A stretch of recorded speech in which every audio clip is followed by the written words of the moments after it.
Sebagai dasar renungan kita, mari kita buka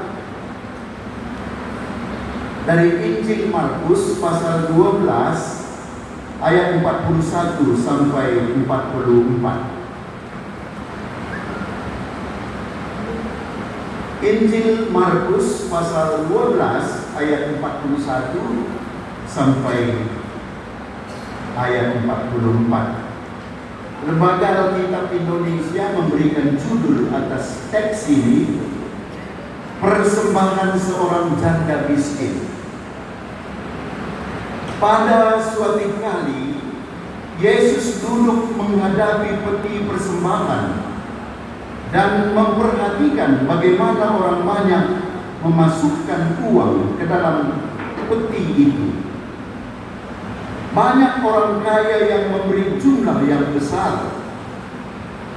Lalu datanglah seorang janda yang miskin, dan ia memasukkan 2 peser, yaitu 1 duit. Maka dipanggilnya murid-muridnya dan berkata kepada mereka, "Aku berkata kepadamu, sesungguhnya janda miskin ini memberi lebih banyak daripada semua orang yang memasukkan uang ke dalam peti persembahan. Sebab mereka semua memberi dari kelimpahannya, tetapi janda ini memberi dari kekurangannya, semua yang ada padanya, yaitu seluruh nafkahnya." Sampai di sini pembacaan dasar perenungan kita. Salam bagi kita semua. Jua-jua. Horas. Yakobo. Nari Dewa. Juang. Iya. Itu mirip dengan bahasa Arab dari Papa. Ya, saudara-saudari di dalam nama Tuhan Yesus Kristus, Tuhan Yesus di dalam memberikan pengajarannya, Dia selalu memperhatikan dan memakai hal-hal yang di sekitar situ sebagai ilustrasi. Kalau Dia bertemu bunga, Dia katakan, Dia pakai itu sebagai ilustrasi bahwa hidup kita ini seperti bunga di padang. Begitu dia mekar menjelang siang, pada sore hari menjadi layu, dan begitu berhembus angin petang, dia akan menghilang. Mengajarkan betapa pendeknya kehidupan kita. Jadi kalau dia lihat juga bagaimana pohon ara sudah mulai bertunas, itu dia pakai mengajari orang bahwa musim semi sudah mulai datang. Tapi jangan hanya membaca tanda-tanda di sekitar kita katanya, tapi baca juga tanda-tanda zaman bahwa kerajaan Allah bakal datang. Dan contoh-contoh yang lain, kalau dia lihat umpamanya di dunia ini pemimpin-pemimpin berkuasa atas bawahannya, tinggal perintah, itu dia pakai. Dia lihat di orang Karo, mungkin kita semua orang Batak. Karo kali guru berkata, gula-gula, semua baru tunduk. Tapi Tuhan Yesus bikin itu sebagai gambaran analogi. Di antara kamu jangan seperti itu. Siapa yang ingin menjadi lebih besar, dia harus melayani semuanya. Siapa yang mau duduk di depan, dia harus jadi suruh-suruhan dari orang yang berkumpul di sini. Jadi banyak sekali contoh-contoh sekitar itu dia pakai. Demikian juga tentang bacaan kita tadi. Kebetulan Tuhan Yesus duduk dekat tempat kotak mengumpulkan persembahan di bait Allah. Kebetulan dia di situ duduknya. Dia perhatikan semua orang-orang yang menaruh persembahannya, duitnya masuk ke kotak itu. Banyak sekali katanya orang-orang yang kaya. Dia memberi dengan cukup besar. Jadi dia taruh, cara naruhnya pun begitu kan, dari atas pun begitu, supaya dilihat orang. Dan memang cukup besar. Lalu ada juga katanya seorang janda miskin.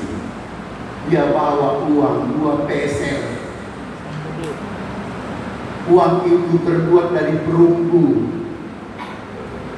Itu uang terkecil. Di masa kerajaan Romawi itu uang terkecil. Juga di masa berikutnya ketika Yunani berkuasa 2 zaman seperti di Indonesia, zaman Belanda, zaman Jepang, itu uang terkecil yang nilainya sangat kecil sekali. Katanya uang itu terbuat dari perunggu dan beratnya pun hanya 1,55 gram, sekitar 1,5 gram. Emas saja seperti itu berapa lah kan? Ini perunggu lagi. Jadi bisa dikatakan itu, kalau uang dolar itu hanya sen, bukan dolar. Uang terkecil lah. Itu dia taruh. Tapi itu juga dibuat Tuhan Yesus sebagai analogi, mengajar murid-muridnya pada kesempatan itu. Bagaimana sebenarnya seharusnya kita anak-anak Tuhan ini memberikan persembahan. Lalu tadi murid-murid Tuhan Yesus dia kumpulkan. Lalu dia berkata, walaupun tadi begitu banyak, ada yang besar-besar menaruh persembahan ini, tapi persembahan janda miskin ini, kalau saya katakan hari ini, itu yang terbesar. Sebab kenapa? Orang yang menaruh besar-besar tadi katanya, itu mungkin recehan bagi dia. Sebab dia memberi dari kelimpahannya. Uangnya yang bermiliar bahkan triliun. Berapalah itu? Kalau janda miskin ini tadi, dia habis-habisan. Tidak ada lagi yang dia miliki selain itu. Mungkin pulang dia dari gereja, ibaratnya kalau sekarang, ke ladang dulu dia baru bisa mengambil ubi, baru dia bakar atau dia rebus untuk makannya pada hari. Dari seluruh nafkahnya dia habiskan. Bisa dikatakan 100% dari yang dia miliki, dia taruh di situ. Makanya Tuhan Yesus berkata, inilah yang terbesar. Dan yang dilihat oleh Tuhan bukan soal nominalnya, bukan soal nominal persembahan itu, tapi apa? Hati, letak hati dari orang yang memberi.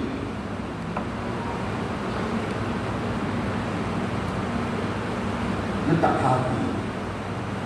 Bahwa di hadapan ibu ini, janda miskin ini, Tuhan itu begitu besar.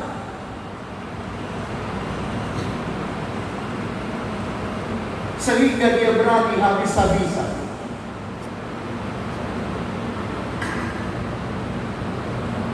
Tuhan itu begitu besar. Tidak ada apa-apa. Sehingga dengan rendah hati, penuh hormat, apa yang ada dia habiskan.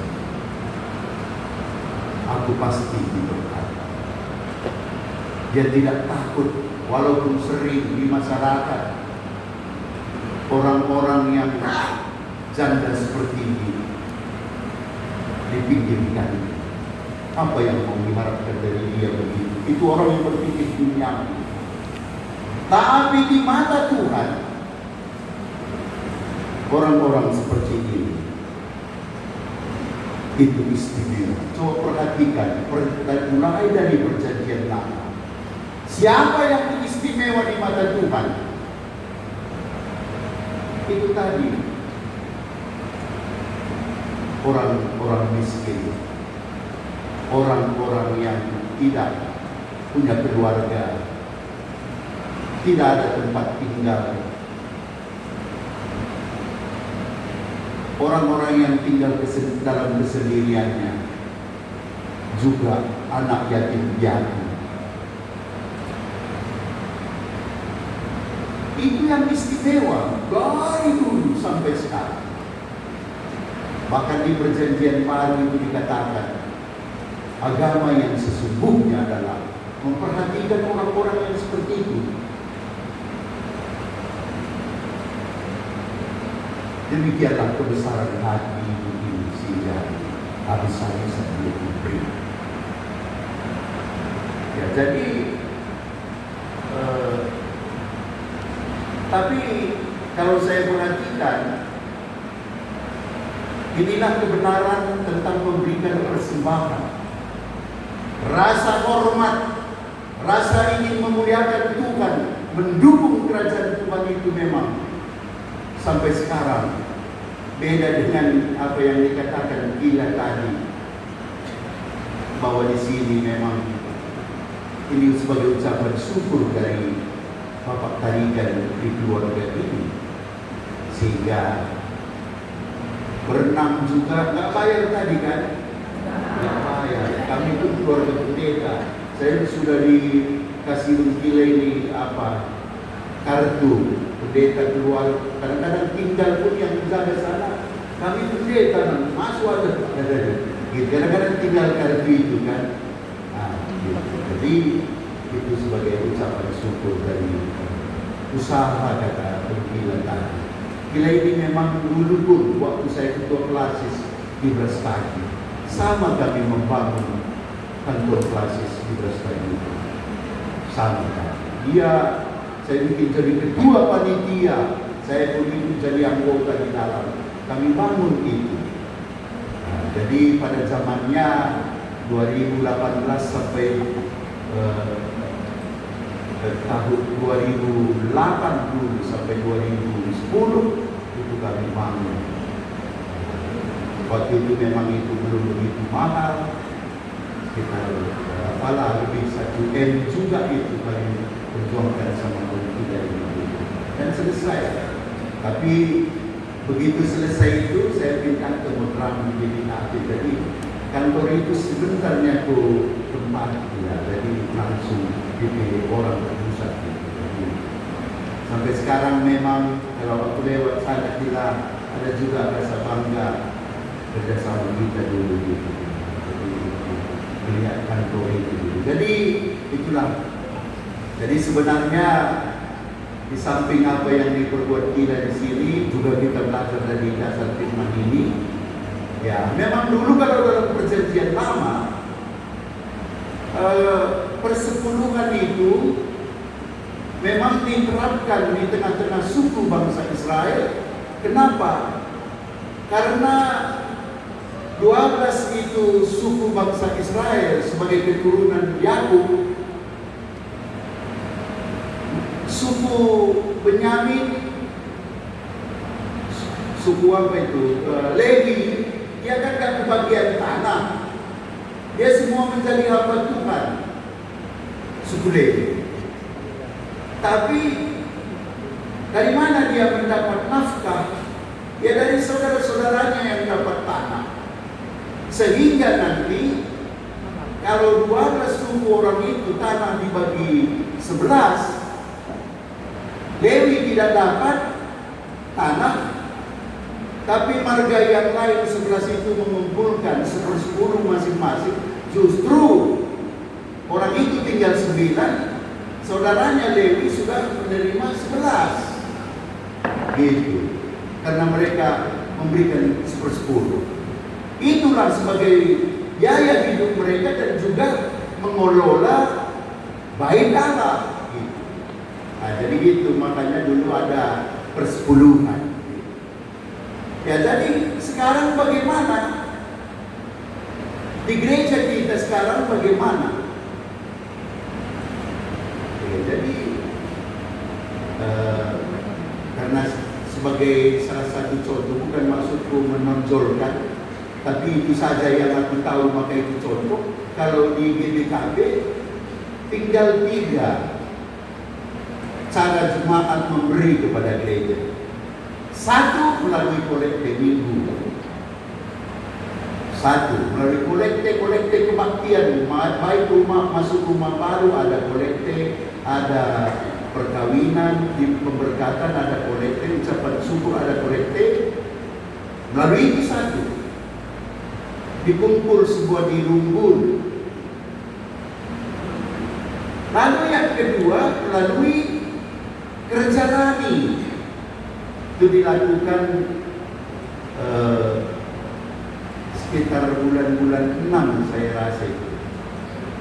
Kerja rani, pesta, kalau dulu itu pesta Pentakosta di perayaan orang Yahudi. Pentakosta, ucapan syukur atas turunnya berkat-berkat Tuhan melalui panen yang diberikan Tuhan kepada bangsa Israel. Itu jalan kedua.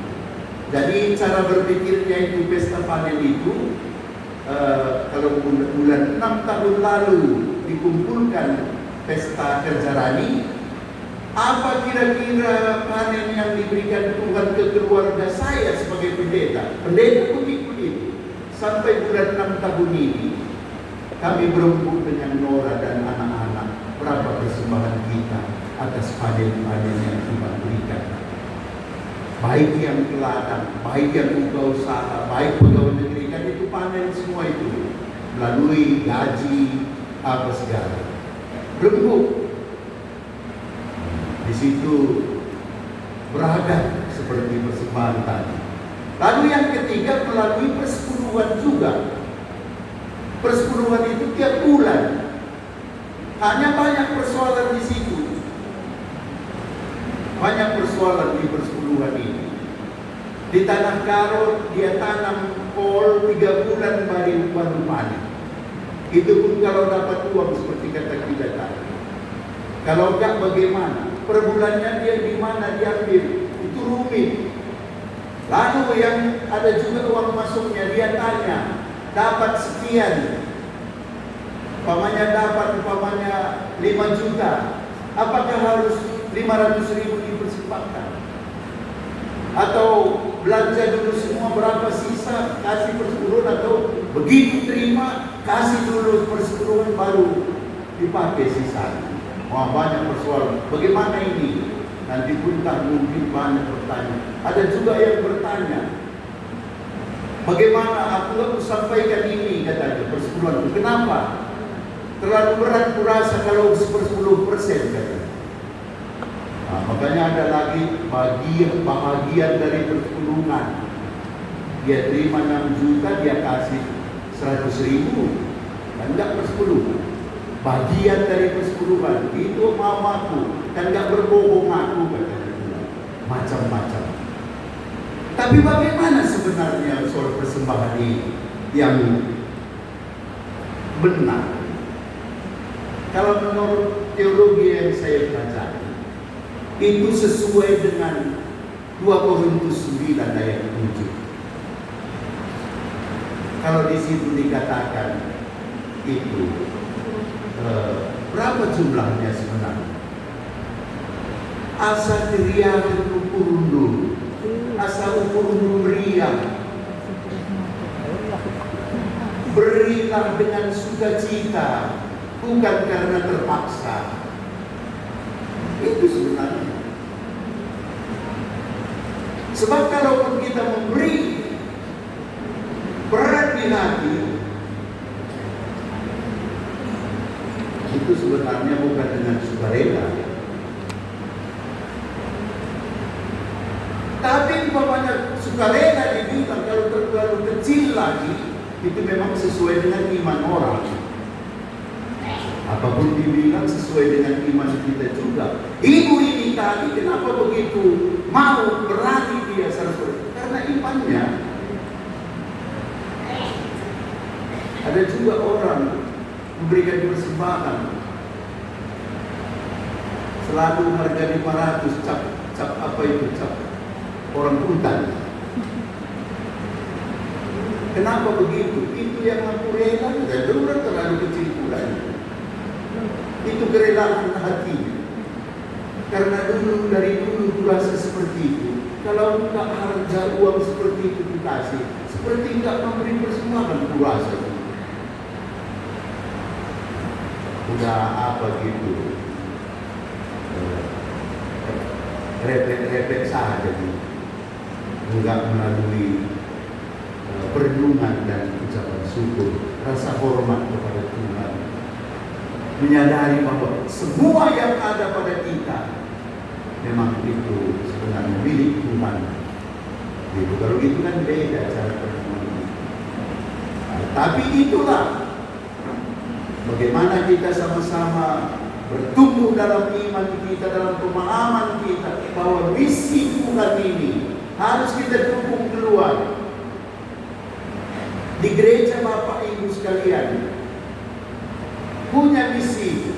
Siapa yang membiayai misi supaya bisa menyentuh orang-orang yang belum percaya, orang-orang yang masih lemah imannya, juga supaya yang sudah dewasa imannya terus bertahan kuat. Itu membutuhkan pelayanan. Siapa yang membiayai? Kita semua melalui persembahan ini. Jadi seperti itu saya rasa, makanya pada hari ini sebenarnya itu tadi keberanian ilmu ini tadi mungkin kita juga bisa sampai ke situ apabila iman kita tetap bertumbuh. Kita merenungkan apa arti hidup ini. Jadi, tapi satu lagi yang penting yang harus kita tahu bahwa walaupun kita memberikan persembahan, Tuhan lebih rindu kepada kita daripada persembahan kita itu. Jangan nanti persembahan kita masuk ke gereja kita, orangnya nggak datang-datang. Makanya ada orang pernah mimpi masuk surga, mimpi dia masuk surga, lalu di sana dia jalan-jalan di surga indah sekali, lalu dia melihat di satu tempat dompet semua di situ, seperti bukit dompet semua, sampai jauh-jauh memandang ke sana dompet semua. Heran dia, tanya, ada malaikat di situ. Ini kenapa dompet semua di sini malaikat? Kata orang ini. Wah, inilah katanya. Dompet ini kemari orangnya di neraka ini. Kenapa bisa seperti itu? Dia dulu hanya kasih persembahan ke gereja, dia nggak pernah datang ke gereja. Dompetnya masuk surga, orangnya masuk neraka. Memang ada juga dulu pernah saya jumpa orang seperti itu. Dia katakan,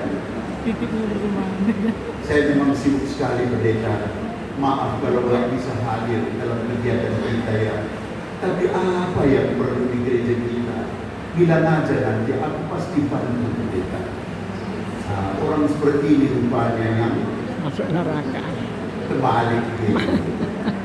Tuhan sebenarnya lebih merindukan kita. Jadi jangan pula nanti gara-gara nggak ada kolekte, nggak datang kah? Sama juga dengan pesta-pesta gula-gula tadi, kali bumbu tadi. Walaupun nggak ada uang kita kasih sumbangan, datang aja kita. Sebab yang dirindukan oleh kali bumbu kita, kehadiran kita itu berbeda kalau orang kita.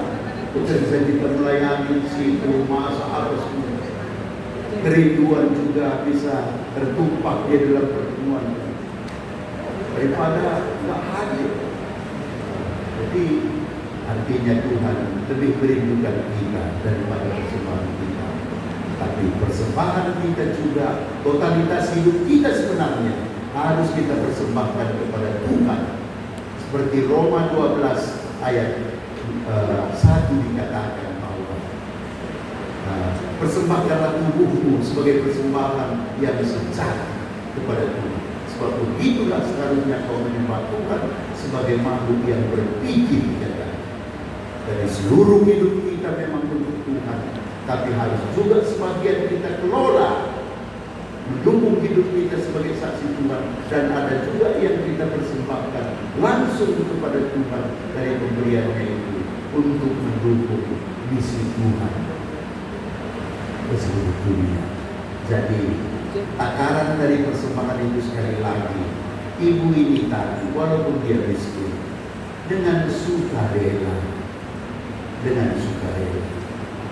Kalau kamu pun merasa terlalu rendah persembahan itu belum pas, harus kita naikkan. Kalau kita pun merasa masih berat mempersembahkan sejumlah itu, jadi takarannya adalah memberilah dengan sukarela, sebab Tuhan suka terhadap orang seperti ini. Amin. Mari kita berdoa.